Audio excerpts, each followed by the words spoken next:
How to use the waterfall chart visualization in Power BI. Firstly, click on the waterfall chart icon to add it to the canvas. Then drag the measures you want to use into the fields area.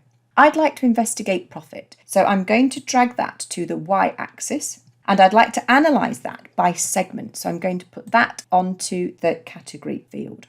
Let's resize the visualization so we can see it a little bit more clearly. You can now see the profit figure is broken down by segment. So government organisations create the most profit, followed by small businesses, channel partners and mid-market customers.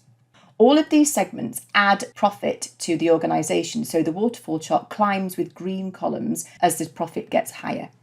Enterprise customers, on the other hand, have actually made a loss, so the waterfall chart falls back down again to give the total profit figure for all of the organisations put together. So you can see how the waterfall chart rises and falls in line with the profit made by segment.